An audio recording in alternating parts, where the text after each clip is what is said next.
ടിവിയിൽ കണ്ടിട്ട് വന്നതാണ്. എന്താ സംഭവം അറിയാൻ വേണ്ടി വന്നതാണ്. ടെൻഷൻ ഉണ്ട്. അതിന്റെ തൊട്ടപ്പുറത്ത് ഇവിടുന്ന് കുറച്ചപ്പുറത്താ ചുള്ളിയോട് ആനപ്പാറ സ്കൂളിന്റെ തൊട്ട് മുന്നിലായിട്ട്. സ്കൂൾ വിട്ടു എല്ലായിടത്തും എല്ലായിടത്തും വിട്ടു. ആ ആനപ്പാറ സ്കൂളിൽ നിന്ന് എല്ലായിടത്തും പോയി. ടെൻഷൻ ഇല്ലാതിരിക്കുമോ? നമ്മളെ തൊട്ടടുത്ത് നമ്മളെ പ്രദേശത്ത് ഇങ്ങനെ ഒരു സംഭവം നടന്നെന്ന് പറയുമ്പോൾ പിന്നെ നമ്മൾ വരാതിരിക്കാൻ പറ്റുമോ? അപ്പൊ അതിന്റെ പേരിൽ നമ്മൾ വന്നു എന്താന്നുള്ള അറിയാൻ വേണ്ടിട്ട്. ശബ്ദം നമ്മൾ കേട്ടില്ല, പക്ഷെ നമ്മളെ ചുള്ളിയോട് അക്ഷയ സെന്റർ നടത്തുന്നതാണ് നമ്മള്. അപ്പോൾ അക്ഷയന്റെ പുറമെന്ന് ആൾക്കാർ പറഞ്ഞപ്പോൾ അവിടെയൊക്കെ സൗണ്ട് കേൾക്കുന്നുണ്ടായിരുന്നു എന്ന് പറഞ്ഞു. ഞാനിവിടെ തന്നെ തൊട്ടടുത്ത് തന്നെയാണ് താമസം. ഇവിടെ തൊട്ടപ്പുറത്ത് എടക്കൽ LP സ്കൂളിന്റെ മോൾ ഭാഗത്താണ് താമസം. രാവിലെ 10 മണി കഴിഞ്ഞപ്പോൾ ഒരു ഭൂകമ്പം പോലെ ഒരു ഇടിമുഴക്കം ഉണ്ടാവുകയും അതിൽ ചെറിയ ചലനം ഉണ്ടാവും എന്ന് പറഞ്ഞപ്പോൾ ഞാൻ ബത്തേരി വർക്ക് ചെയ്യായിരുന്നു, അവിടെ വന്നതായിരുന്നു. അപ്പോൾ നമുക്ക് പറയാനുള്ള വെച്ചാൽ ഇതിന് മുമ്പായിട്ട് തന്നെ ഇവിടെ നിരവധി തൊട്ട് മുകളിൽ തന്നെ ഇതിന് മുകളിലേക്ക് ഒരു 10-40 ഏക്കർ അമ്പൂത്തി മലയുടെ തൊട്ട് താഴെ സ്ഥലങ്ങൾ തന്നെയുണ്ട്. അവിടെ വൻതോതിലുള്ള മരമുറിയാണ് ഇപ്പോൾ ഈ 6 മാസത്തിനുള്ളിൽ ഉണ്ടായിട്ടുള്ളത്.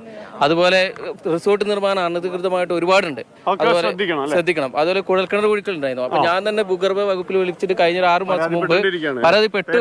എന്റെ പേര് ജോബി എന്നാണ്. പരാതിപ്പെട്ടിട്ട് തന്നെ അവരൊരു 3 മാസം കൊണ്ട് ലൈസൻസ് കിട്ടി. അതെ ഇപ്പൊ ഒരു 3-4 കുഴൽക്കിണർ ഇപ്പൊ അടുത്ത കഴിഞ്ഞ മാസങ്ങളായി തന്നെ കുഴിച്ചിരിക്കുകയാണ് ഈ മലയുടെ മുകൾ ഭാഗത്ത് തന്നെ.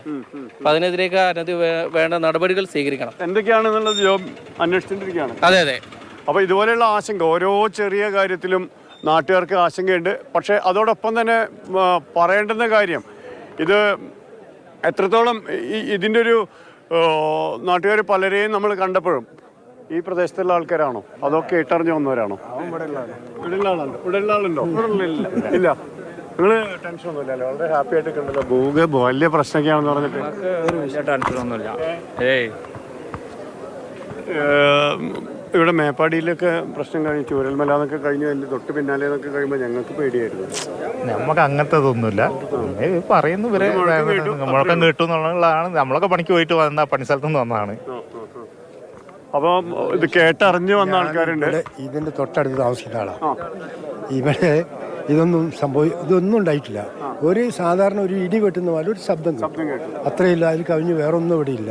പക്ഷെ ഇതിങ്ങനെ ഊതി വീർപ്പിച്ച് വലുതാക്കി കഴിഞ്ഞാൽ അല്ല വലുതാക്കി കഴിഞ്ഞിട്ടുണ്ടെങ്കിൽ വയനാട്ടിലേക്ക് ജനവാസം കുറയില്ല. അതല്ലേ അവസ്ഥ വരുന്നത്. നിങ്ങൾ ഈ പ്രദേശത്തുള്ള ആൾക്കാരാണോ? എങ്ങനെയാണ് ഞാൻ വന്നപ്പോ നമ്മളിത് കേട്ടറിഞ്ഞു വന്നതാണ്. നമ്മൾ ചൂരൽമലയിലായിരുന്നു. അപ്പൊ എന്താണെന്ന് അറിയാൻ വന്നതാണ്. രാവിലെ 10:09 അതെ എനിക്കൊരു അനുഭവം വന്നു.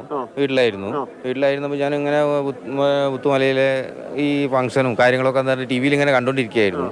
അപ്പോൾ എന്താ പറയുക അതിശക്തമായിട്ടൊരു ശബ്ദം ഇടി പൊട്ടി. അതിൽ ഞാനൊരു ചാട്ടം ചാടി. അത് ഹാർട്ടിലാണ് നമുക്ക് ഒരു ഇഷ്യൂ വന്നത്. ഹൃദയത്തിൽ കൊളുത്തി പിടിച്ചു. അത് രണ്ട് പൊട്ട്. അതിൽ തന്നെ ഞാൻ ജസ്റ്റ് വേറെ ഒന്ന് ചിന്തിച്ചില്ല, ഇറങ്ങി പോകാൻ. എന്റെ പേര് സതീഷ്. വീട്ടില് അങ്ങനത്തെ ഒരു വിഷയങ്ങളൊന്നുമില്ല. പിന്നെ ഞാൻ സാവധാനം അത് വേറെന്തോ വിഷയമായിരിക്കും എന്ന് വിചാരിച്ചു. ഞാൻ അത്ര മൈൻഡ് ചെയ്തില്ല സംഭവം. ഇപ്പൊ കാര്യങ്ങൾ പിന്നെ പുറത്തിറങ്ങി നോക്കിയപ്പോഴാണ് നമ്മളിവിടെ ക്യാമ്പ് ഉണ്ടായിരുന്നു ഇവിടെ നമ്മളെ UP സ്കൂളിൽ. അപ്പോൾ ഒന്ന് ക്ലീൻ ചെയ്യാൻ പോകണമെന്ന് പറഞ്ഞിട്ടുണ്ടായിരുന്നു.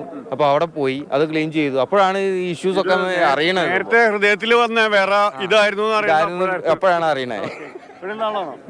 കുറച്ച് ദൂരം അറിഞ്ഞിട്ട് വന്നതാണ്. ഇവിടെ കണ്ടു നിന്നിരുന്ന ഈ പ്രദേശത്തുകാരാണല്ലോ ചേട്ടാ? എല്ലാവരും